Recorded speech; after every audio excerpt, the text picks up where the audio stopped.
जिंदगी नहीं। दुल्हीन जी बाजी शॉल ले ले आवता आवतोनी।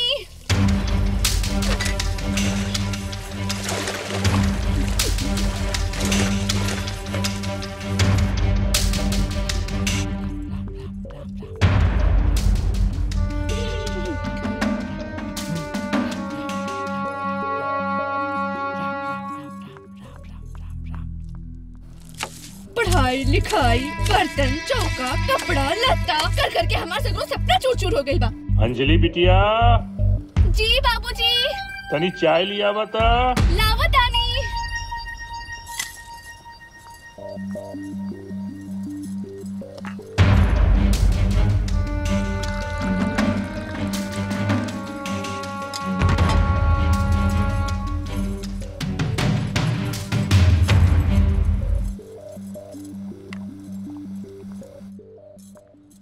प्रधानमंत्री बाढ़ग्रस्त दौरे पर।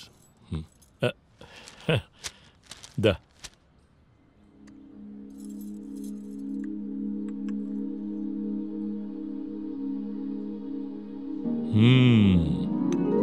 वाह बहू वाह, चाहे तो बहुत निमन बनला।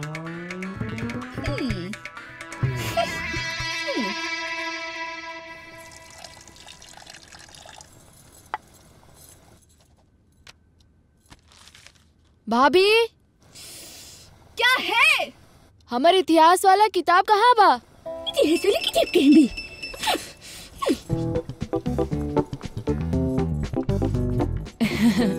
थैंक यू भाभी। चलो हमने संगे रोटी बनावे के बा। भाभी तू बना लो ना, अभी हमके लिखे के बा। अरे गुड़िया के स्कूल लेवे के जाए के बा। भैया ले आई हन। अरे उनकरा के फोन आयल रहे, उनकरा के छुट्टी ना मिली, तरह की जाए के पड़ी गुड़िया के स्कूल लेवे। भाभी तू ले आवा ना, आज हमके असाइनमेंट पूरा करे के बा। असाइनमेंट करे के भी।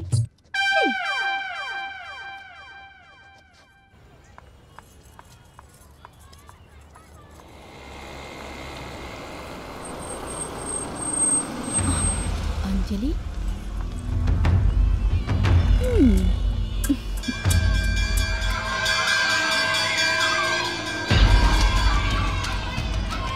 छुट्टी तो हो गई, गुड़िया नहीं खिलौकत। अभी ले गुड़िया।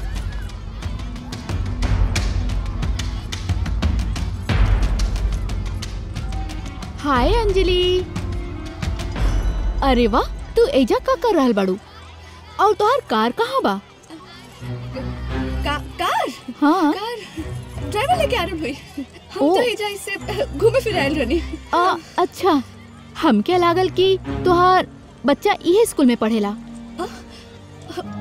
हमार बिटिया छोट मोट स्कूल में ना पढ़ेली, वो कॉन्वेंट स्कूल में पढ़ेली, बड़का स्कूल में। हाँ। अब ओकरा के ड्राइवर लेवे गइल बा, आवत हुई। Mummy mummy mummy. अरे बेटा, मम्मी कहले से मना कहले रहनी ना। से मॉम सॉरी मॉम। पापा गुड़िया इला चॉकलेट। अरे पारो का हाल बा? हम तो एकदम हाई फाई बानी। बाकी तोहार इतना बड़ा कार देख के दिल खुश हो गइल बा। इतना बड़ा कार।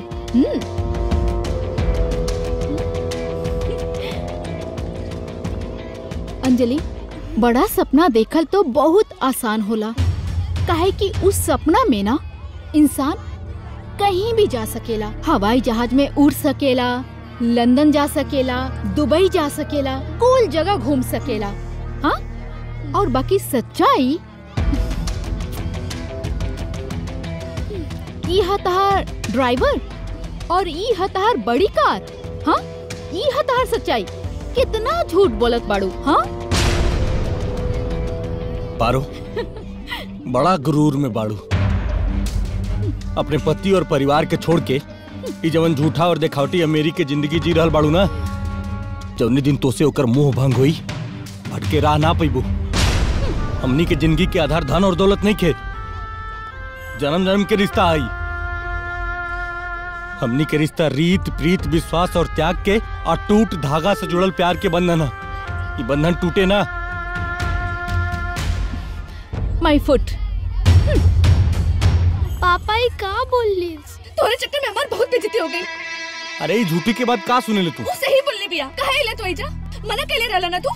अरे जल्दी छुट्टी हो गई तो आ गेली। जल्दी छुट्टी हो गई तो आ गईली। ये कैसे मजबूरी की ड्यूटी बिया? जे गुलाम नियन साहबन से पूछ-पूछ के काम करे के पड़ेला। मॉम अच्छा भल जी पापा आ गईले।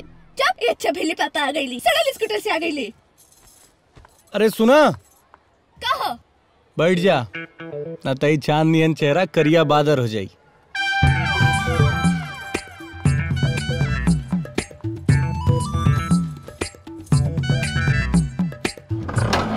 अमित, ये गरीबी की काल कोठरी में रह रह के ना हमार दम घुटे लागल है। ये न जाने कौने बंधन में बन के इजा के हम बंधन में हो गइल बानी।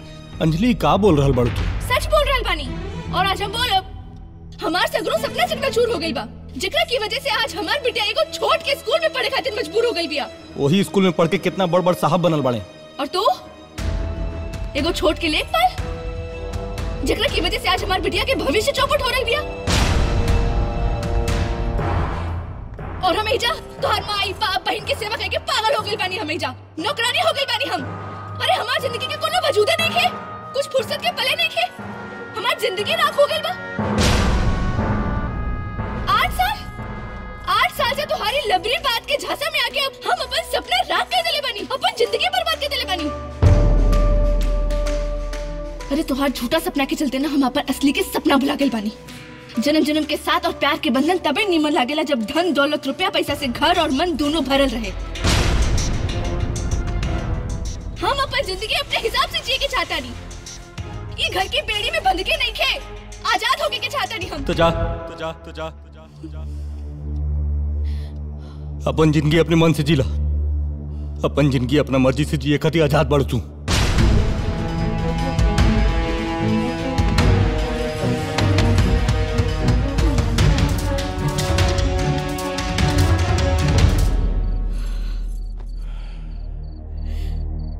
ऐसन लड़की से ब्याह करके हमरे बेटा की जिंदगी बर्बाद हो गई। और रउआ हमेशा ओकर पक्ष लेत रहली है ना? हाँ मालती, गलती भइल बा हमरा से, पर अब पानी सर के ऊपर चढ़ गइल बा।